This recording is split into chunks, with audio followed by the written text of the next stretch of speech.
گھر کے اندر اگر ہماری ضرورتیں پوری ہو رہی ہیں، پیس کو بیان کرتا ہے، پروسپیرٹی کو بیان کرتا ہے. ایک کھانے پینے میں، اس گھرانے میں برکت ہے، اس گھر میں خوراک ہے، اس گھر میں روٹی ہے، اس گھر میں خوشحالی ہے. وہ اسی آخنے نا کہ لڑائی روٹی دی ہوتی ہے، لڑائی غریبی دی ہوتی ہے. تو جب گھر کے اندر پروسپیرٹی ہوتی ہے، جب گھر کے اندر جو ہے وہ پیس، امن، سکون ہوتا ہے، تو گھر ایک جنت نظیر ماحول پیدا کر دیتا ہے. تو جب ہم دسترخوان کی بائبلی اہمیت کو دیکھتے ہیں، اور پھر اولڈ ٹیسٹمنٹ میں ہم دسترخوان کی اہمیت کو دیکھیں اگر، اور نیو ٹیسٹمنٹ میں ہم خداوند کی میز پر اگر آتے ہیں، تو یہ 4 پوائنٹ جو میں نے آپ کے سامنے رکھے، اور پھر آگے 2 پوائنٹس کی دو سب ہیڈنگز میں نے آپ کے سامنے رکھی ہیں. اس کے تناظر میں ہم اولڈ ٹیسٹمنٹ کے اندر دیکھتے ہیں کہ دسترخوان کی اہمیت کیا ہے. داؤد جو ہے وہ جب بادشاہ بن جاتا ہے تو وہ کہتا ہے، اعلان کرواتا ہے، اپنے رائل میسنجرز کو بھیجتا ہے، کوئی ہے میں ساؤل کے گھرانے میں سے جس پر میں اس کے بیٹے یونتن کی خاطر مہربانی کروں. یونتن اور داؤد کی اس قدر محبت تھی کہ ایک دوسرے کو بغیر روٹی بھی نہیں سن کھاتے. اور داؤد ساؤل بادشاہ کا دسترخوان یونتن کی خاطر شیئر کرتا تھا. لیکن یونتن نے ایک بہت خوبصورت سٹیٹمنٹ ہے وہ دی، کل نیا چاند ہوگا، تیری یاد آئے گی اور تیری جگہ خالی رہے گی. یہ بہت بڑی سٹیٹمنٹ ہے کہ داؤد یونتن کے ساتھ دسترخوان پر بیٹھتا تھا، اور جب داؤد اس کو نظر نہیں آیا تو یونتن نے کہا کیا محبت ہے. اس نے کہا کہ میں کھانا تو کھاؤں گا، میں دسترخوان پر بیٹھوں گا، پر تیری جگہ خالی رہے گی، تو بہت یاد آئے گا. This is the service, memorial service of memory. میری یادگاری کے لیے یہی کرنا، تو بہت یاد آئے گا. میں دسترخوان پر ہاتھ بڑھاؤں گا، میرے لیے دسترخوان سجایا گیا، تیری جگہ خالی رہے گی. کل نیا چاند ہوگا. جب نیا چاند سمجھانا ہے، مہینہ چڑھے گا، نواں مہینہ ہوئے گا. ہر مہینے ہم دسترخوان پر ہاتھ بڑھاتے ہیں. اور یسوع مسیح نے کہا کہ جب تک خدا کی بادشاہی میں نیا نہ ہو لے، میں تمہارے ساتھ نہیں بیٹھوں گا. کاش یہ آیت ہمیں یاد رہے کہ ہر مہینے ہم ہاتھ بڑھاتے ہیں. کب وہ وقت آئے گا دسترخوان پر میرا مسیحا میرے ساتھ ہوگا. آج میں اس کا بدن، اس کا خون، اس کی یاد میں لیتا ہوں، لیکن ایک وقت ہوگا جب ہم دسترخوان پر اکٹھے ہوں گے. تو پھر کیا ہوا؟ یونتن نے، داؤد نے کہا کیا کوئی ہے جس کو میں یونتن کی خاطر اپنے دسترخوان پر، شاہی دسترخوان پر بٹھاؤں؟ تو کسی نے کہا کہ ہاں ساؤل کے گھرانے کا ایک شخص ہے فلاں فلاں. اس کو بلایا، وہ گھرانے کا نوکر تھا، زیبا اس کا نام تھا. زیبا کو بلا کر داؤد نے پوچھا کیا کوئی ہے جس کو میں اپنے ساتھ یونتن کی خاطر دسترخوان پر بٹھاؤں؟ تو کیا کہا گیا؟ زیبا نے کہا ہاں، یونتن کا بیٹا میفیبوشت ہے. وہ کہاں ہے؟ اس کو بلا کے لاؤ. اس کو بلایا گیا، لیکن وہ لنگڑا تھا. پر داؤد نے اس کی کمزوری کو نہیں دیکھا، داؤد نے یونتن کی مہربانی کو دیکھا، اور اس نے کہا کہ یہ اب میرے ساتھ شاہی دسترخوان پر بیٹھا کرے گا. سو اس نے زیبا کو اپنے ساتھ نہیں بٹھایا، وہ تو نوکر تھا. اور دسترخوان پر تو امیڈیٹ فیملی بیٹھتی ہے، اپنے بچے بیٹھتے ہیں، یا بہت بہت کلوز فرینڈز جو ہمارے گھر کا ایک حصہ بن چکے ہوتے ہیں. یسوع مسیح نے نہ صرف ہمیں دوست کہا بلکہ ہمیں بھائی کہا. اور بھائی بھی کیسا؟ Adapted son of the God, خدا کے نےپالک فرزند. یسوع مسیح کے وسیلے سے اس کے لگائے گئے تخت کے سامنے، اس کے بچھائے گئے دسترخوان کے اوپر ہم اس کے بیٹے اور بیٹیاں بن کر شاہی دسترخوان شیئر کرتے ہیں. حالانکہ ہمارے اندر کمزوریاں ہیں. میفیبوشت کمزور تھا، لنگڑا تھا، لیکن یونتن کی خاطر اس پر مہربانی ہو گئی. تو میفیبوشت کا مطلب ہے one who exterminate the shame.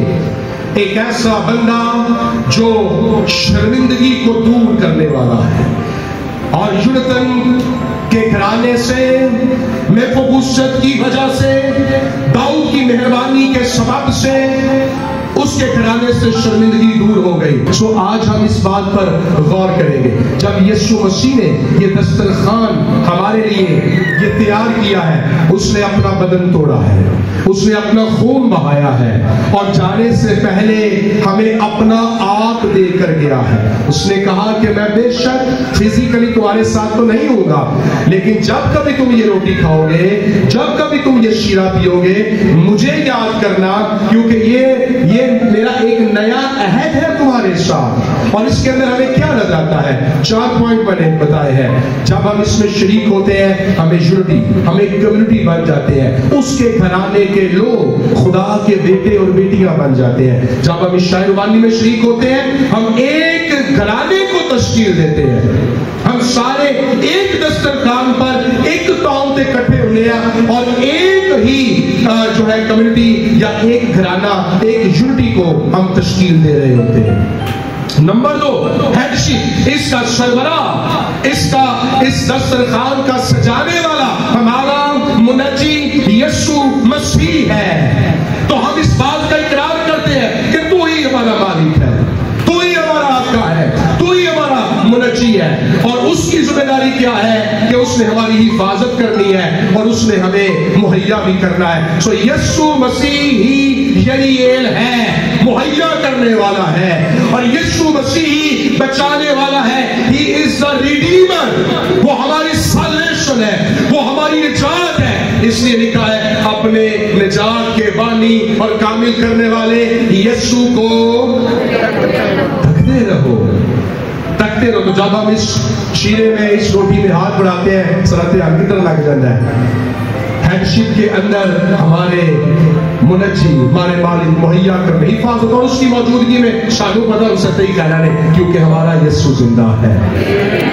تو جس کا یسوع، جس کا خداوند، جس کا لارڈ، جس کا مالک زندہ ہے، اسے گھبرانے کی ضرورت نہیں ہے.